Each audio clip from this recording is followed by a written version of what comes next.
What's up, guys? Devin, how are you? How we doing? Good. How are you? Really excited to have all of you guys on. Like I was saying before, like when I think of the title of this panel, building a powerful brand in gaming, I'm thinking more of like building a powerful brand in general. And you guys have kind of just taken some of the dopest stuff from all different media industries and everything and brought it over. And I genuinely don't know that I could put together a better group of people to talk about this if I tried. So I know a lot of the really cool stuff that you guys are up to, like some of the landscape shifting things that you've done in the past, some of the stuff that you probably can't talk about yet, but really excited for the rest of this group to kind of get to know you guys and what you guys are up to. So I'll shut up and I'll kind of let you guys introduce yourselves and kind of talk about what you're up to now and how you kind of got into this space. Hung, you wanna kick it off? Yeah, sure. So my name's Hung. I am the SVP of marketing for Ultimate Media Ventures. And what we do at Ultimate Media Ventures is two main verticals. The first one is apparel. And so we have a license in the Overwatch League. We work with the Overwatch League and the Call of Duty League as well. We also work with teams like E United and Endemic and Space Station, and we work with influencers as well. The other vertical for us is Ultimate, which is our agency side. So on that side, we work with traditional brands to help them find their position in gaming. And then we also work with gaming brands like KSE and Contact Gaming and help them build their content, their branding around their franchises in Overwatch League and Call of Duty as well. Prior to that, I was one of the first employees of the Philadelphia Fusion, so I helped build that brand. And then prior to that, I spent about 7 years managing the Philadelphia Flyers advertising and branding. So I've been in traditional sports and esports for my whole career now. Awesome. Jackson, you wanna kind of give them an update on everything you guys are up to over there? Yeah, so Jackson Dahl, 100 Thieves, kind of been there from the start, building with Nadeshot, so esports team, kind of media company, lifestyle brand, all around esports and gaming. We've been doing it for a little over 2 years, so got started in late 2017, and probably a lot of shared conversation with everybody in this group, so I'm looking forward to that. Before esports, I worked in venture capital doing early stage investing, and had spent a bunch of time kind of looking across media and everything else, and got really excited about gaming and teamed up with Nadeshot and Co. Kind of building this thing. So very cool. Stratton, I'm sure this is one of 5 calls we'll be on today together. You want to kind of give an update on everything that you guys are working on over there and just kind of how you got to this space and everything? Sure. As the Cut and Sew guys know well, we started Players Network about a year or so ago, trying to figure out how to create entertainment spectacle as opposed to hardcore esports competitions. Bring in the lifestyle of professional athletes and music artists, join that with the traditional gamers and content creators, and create new kinds of programming that maybe has a bit more of the fun side to it and a bit more of the overall lifestyle feel to it.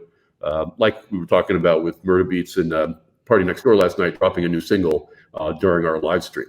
So trying to create a new gaming entertainment company.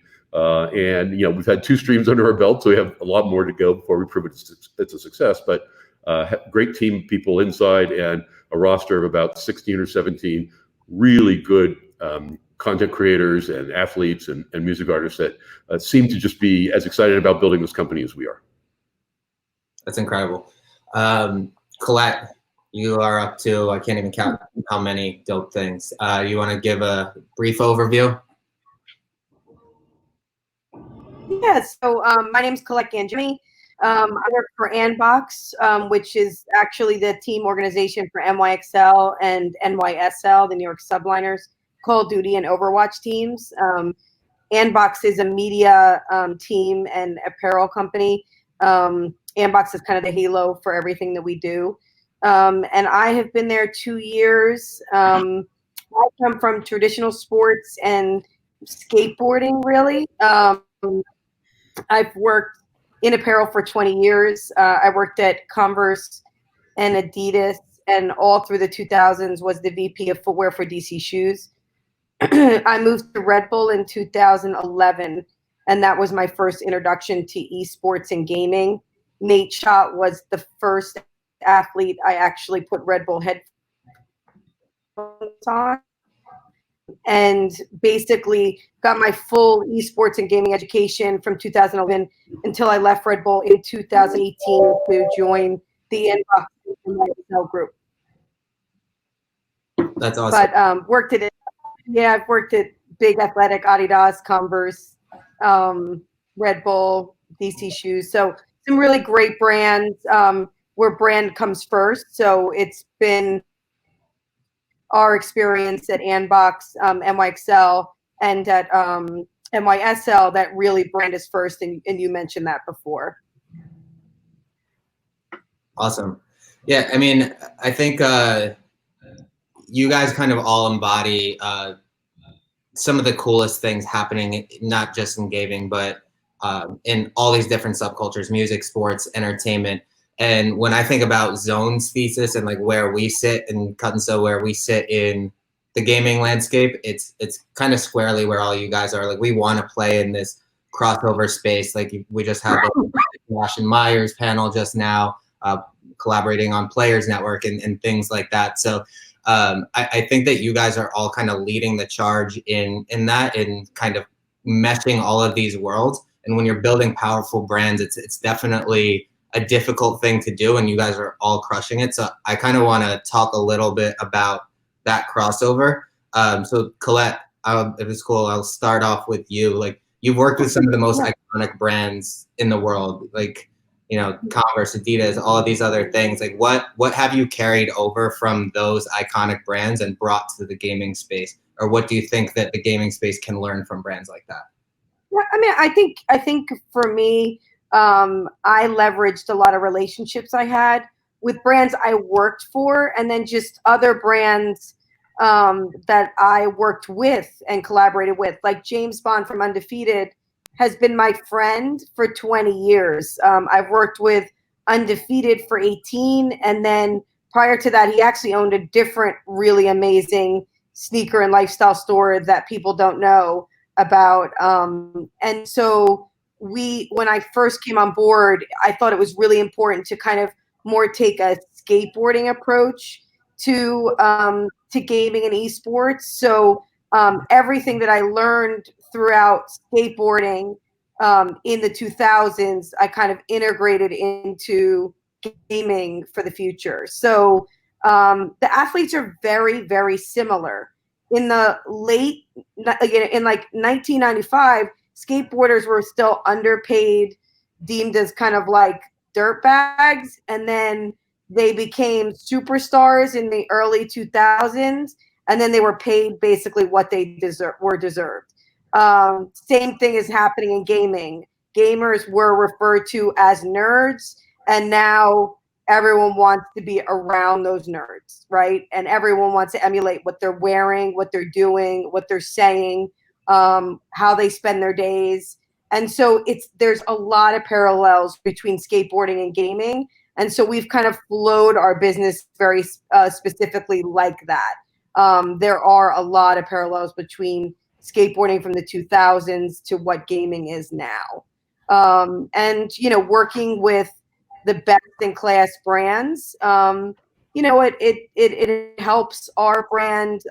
It helps our athletes. You know, we work with Nike, we work with Undefeated, we work with Coca-Cola, we work with amazing brands to bring the best kind of media as well as apparel to those consumers. We generally only very New York centric brands. When we build our product, even for NYXL, it has to be Blizzard. It's sanctioned by Blizzard that we have to use licensees, league licensees, but we use Starter and we use a Mitchell & Ness and very New York centric brands that consumers there understand and know. And so our entire store is filled with those brands, and it's been very, very successful for us. So that's kind of the way that we've like kind of strategized. It's all for us. It's all about the tri-state area. It's all about New York. Everything goes to New York and then spreads globally for us. That's awesome. I mean, I think that makes a ton of sense, kind of like with what all the other guys are on this panel are doing. Stratton, do you kind of like Collette kind of spoke about like how the gamer used to be kind of this nerdy thing, and now all the coolest people in the world want to hang out with them. Like we saw Myers and Josh just now wanting to be gamers. You're kind of leading that charge with bringing in, you know, some of the coolest rappers, athletes, all of that stuff into Players Network alongside some of the biggest gamers in the world. Can you talk a little bit about that roster, how it came together, why you thought it was important to have all of these different people?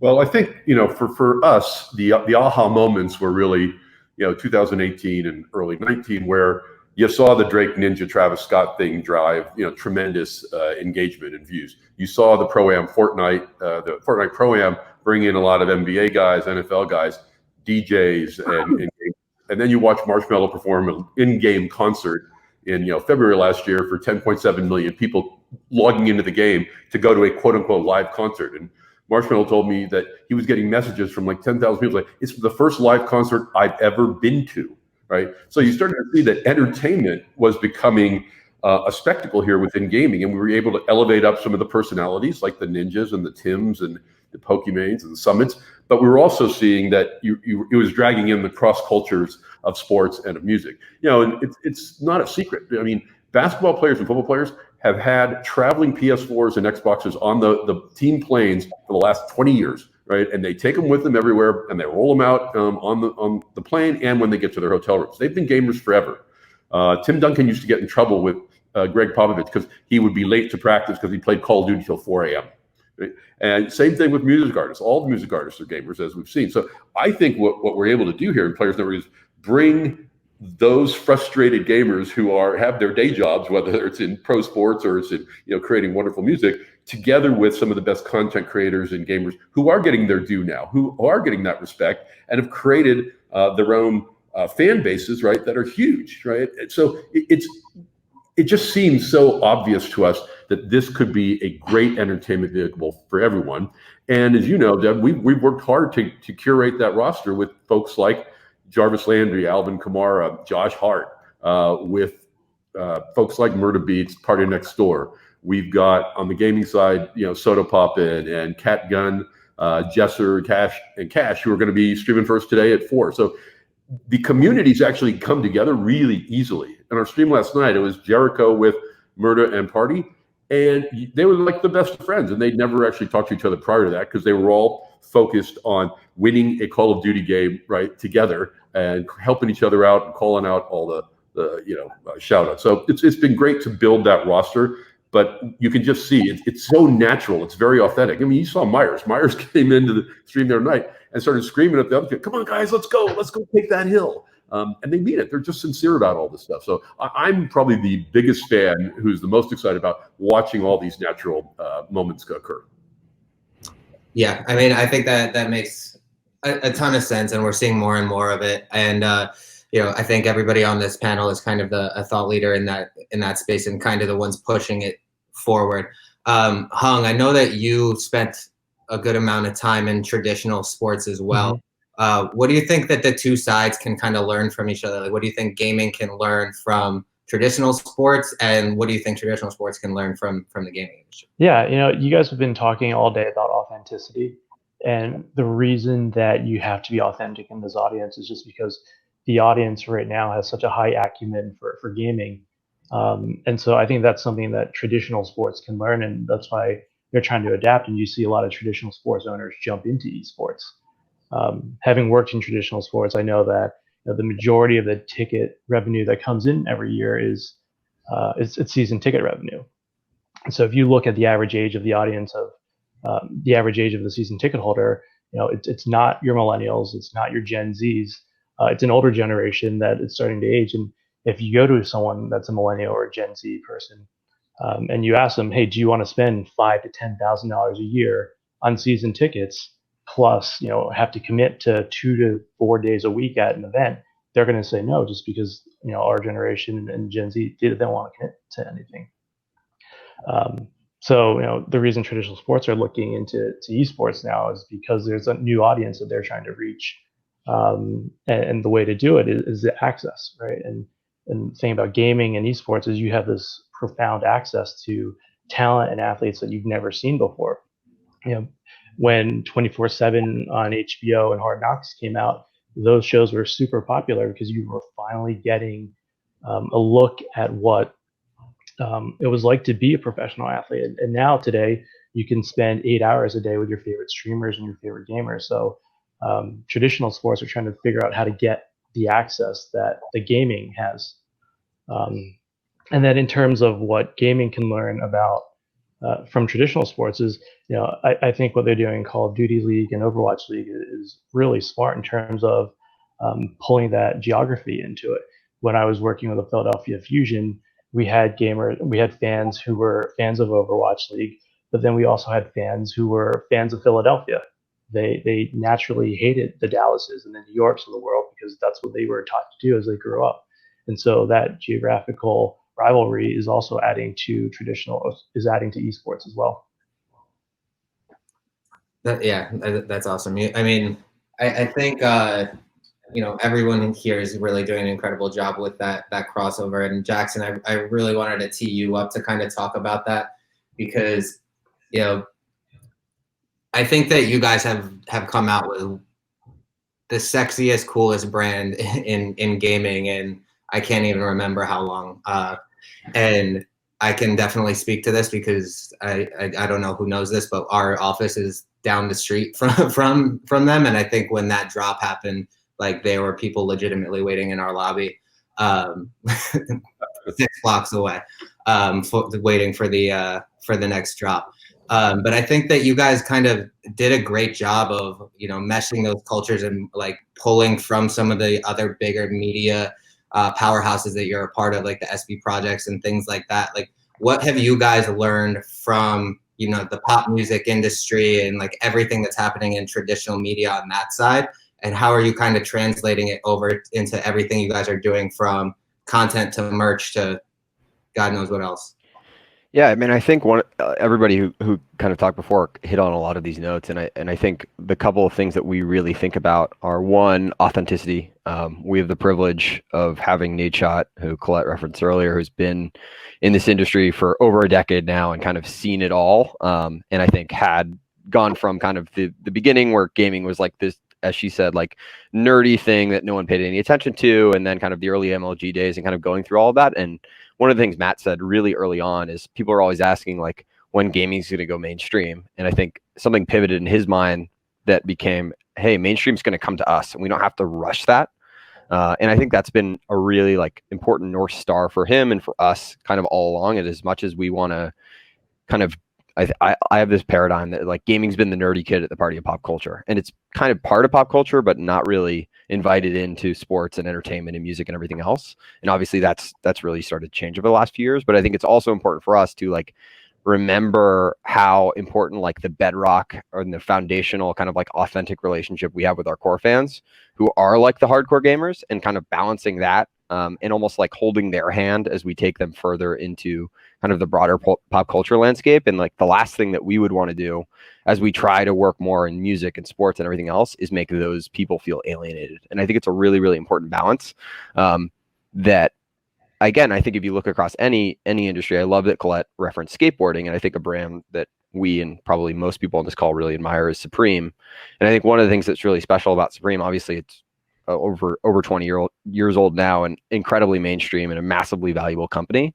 But I think one of the things that they've done really well is always stayed true to kind of the OG skater kids who were in love with New York City and art and everything that brand stood for. And I think a lot of the other brands in streetwear and even skate brands maybe haven't stayed as true.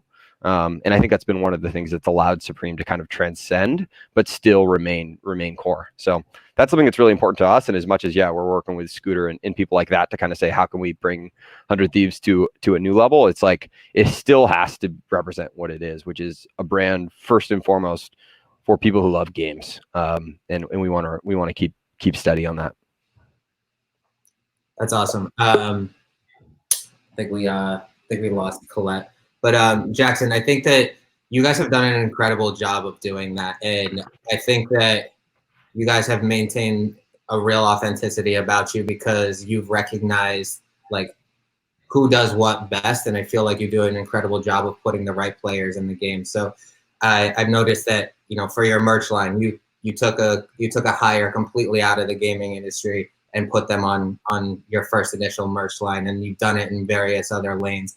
Can you talk about that kind of collaboration inside the building and like how that came about, if that was on purpose, or like what your thesis is behind kind of hiring outside of gaming? Yeah, I mean, I think it echoes some of what I was just touching on, which is we have our leadership team has a really strong balance of people who are incredibly OG to gaming. Obviously, Nate Schott, John, our COO and president, worked more on the development side of gaming, but background at EA and Nexon and things like that. We have people like Doug Barber, our head of apparel, who's like, this is his first job anywhere near gaming. He built a brand called Reigning Champ up in Vancouver. And then people more like Collette, I think, who didn't start in gaming, but also this isn't kind of their first rodeo in gaming and broader digital entertainment. And I think when we look at the brands we admire and want to become like, I don't think 100 Thieves is perfectly one-to-one with anything, but we certainly look at traditional sports, but I think we also look at some of the best lifestyle brands in the world, some of the best media companies in the world, and kind of how we can draw from places like them. So Maddie, our head of partnerships, came from Barstool Sports, which is an interesting comp and an interesting brand in a lot of ways, but I think undeniably have an amazing grasp on what it means to be a digital media identity brand that people are really, really obsessed with, and finding ways like they did to bring in brands authentically into gaming for 100 Thieves has been really important. So I think that's one of the things that I feel really proud about our team, is that we have a pretty good mix of both endemic and non-endemic experience. And I think if we skewed one way too far to either side, I don't think we would be able to kind of toe that line as well. And ultimately, I think esports and gaming more broadly will continue to see like people like Collette coming into the space, or Hung coming from traditional sports, like certainly Stratton as well. Like I think will only strengthen this industry if those people are willing to kind of come in and understand, like, I don't know what I don't know. Like that was one of my favorite things getting to work with Doug on our side, on the apparel side, is like, he was very upfront at the beginning. Like, I don't know this space. I need to learn the culture. I need to learn all of that. I definitely know how to build an apparel brand. And I think that will undeniably take our space to the next level. If people come in with an open mind and willing to learn. Yeah, you guys have done an incredible job kind of ushering in those right people, educating them, and then getting the best out of them, and then putting it through a gaming lens. Collette, I mean, that's kind of what you built your career on, it feels like. Do you have any, in particular, collabs or partnerships that you've orchestrated that, you know, may not make sense when you look at them side by side, but somehow they've all fit? Like, do you have any favorites that you wanna speak to and how they came together? Are you talking to me? Because my internet's really bad. I'm in Florida right now in a hotel room with bad internet, so I apologize to everyone. I keep losing everyone at times, but you know, I think at the very beginning of my position, I was tasked with doing something special for NYXL. At that point, there were no league licensees for Overwatch League. And so the Fanatics deal had not even been done.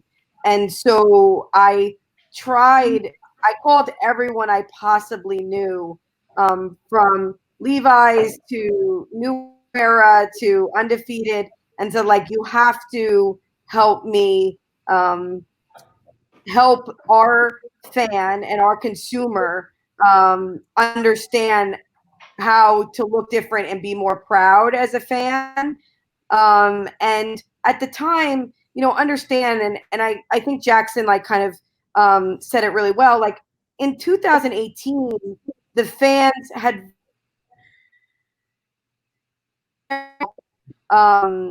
gaming sports apparel that they were necessarily proud to wear for quality and design standpoint. There's a lot of merchandise out there, but where they could actually say like, this is a great quality product that I'm super proud of, there wasn't allowed out there. And so I called all the brands, the Undefeateds and the Levi's, and said, hey, listen, guys, let's get this. Let's do this collab. Let's create a pop-up store during the Overwatch League finals, and let's really take care of this consumer and these fans. And the 800 people that were in line, very similar to 100 Thieves when they do their pop-ups, is that they were not just fans of NYXL. They were fans of Boston and Philly and other. They just wanted something more premium, more elevated, collaborating with brands that they were very familiar with and that they felt comfortable with. And it just worked for us. And these are brands we continue to work with on and off. Obviously, there are some parameters we have that we own 2 teams that are in a league and they have licensees. So it's not always as easy for us anymore. But we do continue to partner with New York-centric street and athletic brands that encapsulate kind of what we're all about being from New York. And we communicate that all the time. That is literally the most important for us, is that we are rooted in New York, and that we communicate that on a daily basis. That's so, awesome. I mean, I can't mention the collabs we have coming up, but we have like a good amount. But I think, listen, I want to compliment Jackson and 100 Thieves. I know John, and of course I know Nate Shot. Like they do a great job, and they create premium apparel that I'm super proud to sit next to, and then also that their fans also buy our stuff just because of the level of manufacturing and production and design. And I think, like, Nate and I have done articles in the New York Times together where we feel it's really important to elevate the entire industry. So I want all of these brands to succeed, to elevate the entire industry and what's going on in apparel. And I think that's super important for us to all help each other at this point. Agreed, for sure. So, totally agree. I mean, I think that the key thing here is just like authenticity across the board, and you guys have all done an incredible job of that. From the apparel side of things, from the content side of things, through everything. Stratton, I kind of wanted to talk to you about maintaining that authenticity through content, because I feel like what you're doing with the Players Network is you're really kind of charting a new path forward for like what people perceive gaming content as. Like, it's been a lot of live streams and things like that, and like things that maybe the traditional audience hasn't necessarily been used to. How do you plan to like kind of maintain that authenticity while trying to come out with different types of content? What types of content can we expect from the Players Network, and what do you think that landscape looks like 5 years from now? 5 years. So we're 5 minutes from now. I think what we're doing for this first, as you know well, Devon, what we're doing over these first couple of months is what I would call pilot programming, right? We're going to mix and match all the talent we've got with in these different formats. Like we played triples last night. We're going to play them again today, and we're going to see what works and what doesn't. And what works is what's authentic, right? So I was very impressed last night when the 2 hip hop guys actually were alive well past when Jericho died in a triples game, and that they all played together well. And the our host got stepped on a few times because they were yelling at each other, "No, behind you, they're here, they're here." So they were really playing the game, right? It wasn't just fake. And they pride themselves on being good gamers, right? So they have to be authentic in the sense that they can't walk up and not know how to play Call of Duty or not know how to play Fortnite or one of the things what we're going to put on a live stream with accomplished gamers and accomplished content players. We're going to try team competitions where we split them all up in teams of 4 or 5, where for a 12 or 16 week period, it's team competitions, but they're playing multiple games, right? It's not just a single game tournament, it's a multiple game tournament, and we'll have kind of aggregated leaderboard stuff. We're going to try some unscripted stuff where we bring gamers together in more of a informal and unstructured stuff, but we also continue to bring in, collaborations with some athletes and celebrities, and we're gonna try it. So what I'm gonna tell you is we need to build our foundation first. Let's find out what works by trying a lot of different things and a lot of different combinations, right? And when you get what the authentic combinations are and the authentic formats are, then once that's there and we're programming 20 to 24 hours a week, then we're going to go explore, okay, well, can we do the unscripted stuff? Can we go to a South by Southwest, a Coachella, or a TwitchCon and run live event type stuff? But you got to build the programming foundation from what is proven to work. And for us, that's another month or two of iteration to figure that out. But one of the things I would say is we're benefiting hugely from having that large roster, because their creative thoughts, their creative ideas are actually already influencing what we're thinking about doing in content. Like dropping the song yesterday was Murder Beats' manager's idea. Talking to Josh and Myers about how we would put together multiple teams of drop-ins, right, and invite 100 Thieves in, to one of the streams, and do some of these things that no one's really tried. But we're going to be wrong a lot. But I promise you, we'll fix what's wrong as fast as we can and get to those things that I think is Jack says. We will remain authentic to the gaming culture, but we're going to try a whole bunch of fun things and see what else kind of works. How do you expand that fan base to the next 100 and 200 and 300 million, right, by creating these entertainment spectacles?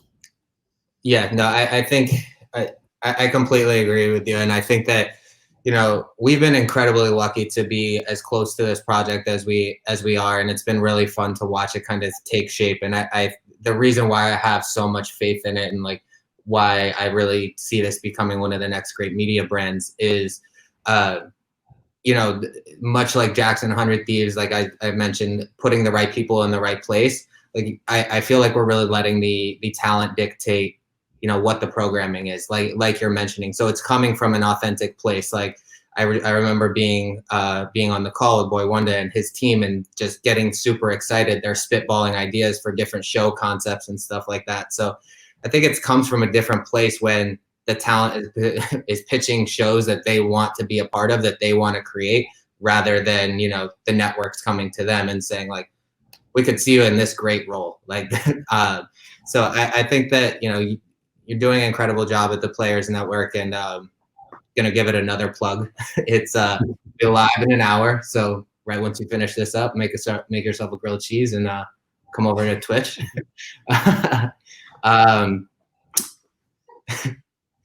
So we will. I wanted to get into a few questions for the entire group.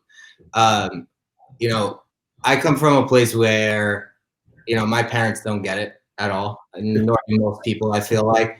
So I wanted to go through this exercise with you guys that I kind of go through with them whenever I'm trying to explain, what this landscape looks like. When they talk to me, like, so they ask me like, oh, so it's like a team? Are they like the Yankees? Or are they like, and then trying to explain that, teams are also media networks and all this different stuff, and they just don't understand. So I know everybody kind of wants to be like the first of what they are, and I think what everybody here is building is. But if you had to draw a direct parallel or multiple parallels to say like your organization is going to be the next the next Lakers, the next Nike, the next MTV, how would you explain that using brands from the past? I guess to start, I don't think there's like a single brand I could point to, just because I think like a lot, I guess in esports specifically, most people would probably pick a sports team, which obviously makes a ton of sense. But I think if you were going to build a pro sports team today, it wouldn't look like exactly like the Yankees or the Lakers either.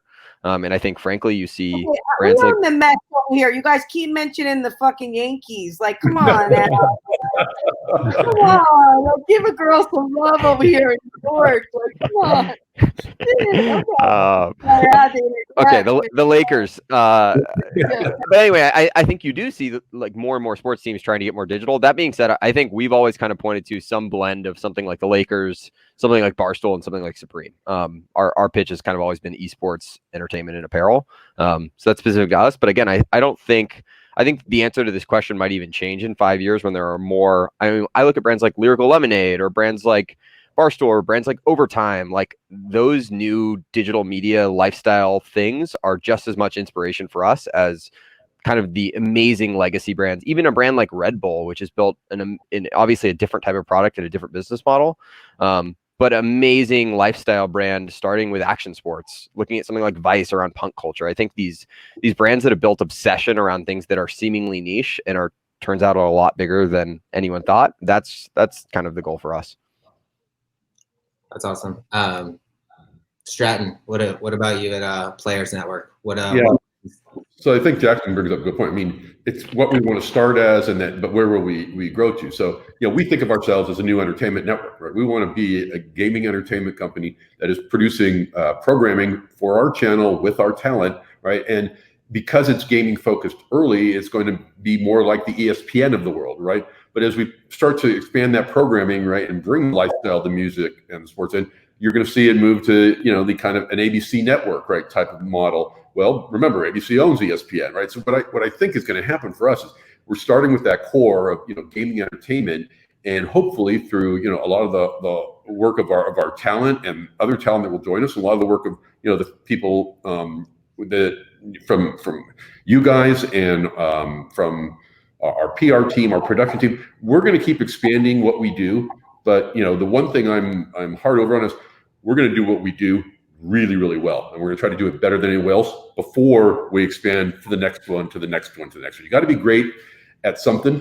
And so we're going to focus on being great at gaming entertainment right now. And then we'll keep building from there to hopefully someday we'll be buying Disney. Love that.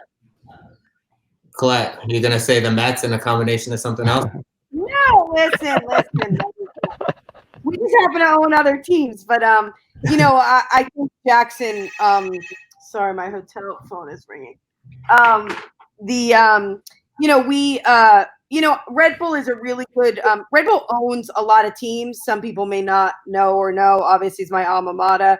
F1 teams, motocross teams. They own the New York Red Bulls. So there's a lot of similarities. Obviously, they're a beverage company, and so they make a product with limited SKUs. But again, similar to apparel, something very iconic, well known on the apparel front, owning teams. And then, Red Bull Media House is a powerhouse company. So of all brands, I would say I have to say my alma mater because, you can't discount that they are one of the most prevalent brands in all three kind of pillars. And so, I think we're a New York-based entertainment company. That's what we always say first. But we have media, we have sponsorship, we have apparel, we have teams. And so, how do you wrap them up together and be unique for really the tri-state area? We've done a great job. We have a lot of growing to do, and we have a lot of sorry guys, we have a lot of a great leadership team that's endemic to esports, as well as people like myself that are a weird hybrid. But we're always growing as an organization. And we're super proud to be there. But I would say, I think Red Bull would be kind of the most kind of like-minded in the way that we kind of operate our business. That's great. And I think you'd be selling yourself short with the Mets. Oh man, I mean, what is going on? I don't even understand, man. I grew up a diehard Yankee fan. I'm from New York originally, so I my dad is a Yankee fan, but I am obviously all blue and orange, and it's an amazing organization, guys. Just to let you know, like they're spectacular. So I know. Hung, what about you? Like, I know that you do so much in the space, so I'd be really interested to hear kind of your thoughts on this. Yeah, I think Collette and Jackson really kind of nailed it with Red Bull, because they do so many different things, and it's hard to narrow it down to one traditional company, because I think we all do so many different things as organizations now. And I think the main thing that what Alt wants to do is Alt wants to create a community of gamers who feel empowered, and to the point that we've been talking about this whole time is what gaming has done is it's broken the mold in the last few years. Your traditional gamer isn't what people expect anymore. It's models, it's athletes, it's jocks, it's anyone really. And what Alt's trying to do is trying to create that community of gamers who feel empowered and who feel that they are part of the mainstream now. No, that's great. Yeah, I mean, I hope that answers some questions for people that are kind of watching this and not as familiar with the space. I always kind of ask that question just because when I'm trying to explain it to my parents or family members or whatever it is, it really is hard to explain because all of these worlds kind of intersect and you guys are all doing so many different things. So it is hard to kind of draw parallels to the past and And I mean, kudos to you guys who are all kind of charting a new path forward without, a roadmap, because companies like yours haven't existed before. So that's really, really cool to see. It's been cool to kind of get to know a bunch of you guys over the last few years, and been fortunate enough to work with a few of you. I know we kind of got to wrap it up here soon, but I wanted to kind of open up the floor to you guys to maybe talk about some things that you guys have coming up, some things that you guys are excited about, and just any opportunities. That doesn't have to be your company in general. Like, what are some white spaces that you see where the next great brand like Alt or 100 Thieves or can be? Like, what do you think that next space is within gaming?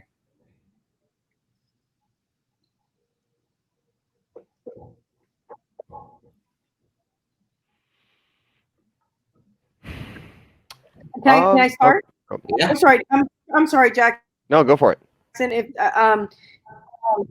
I think the physical part of gaming, physical fitness, health, sleep, that is kind of a white space right now that I think a lot of people should be looking at. I think a lot of people do look at it, and I think a lot of the athletes and a lot of gamers do participate regularly in health and fitness and eating well.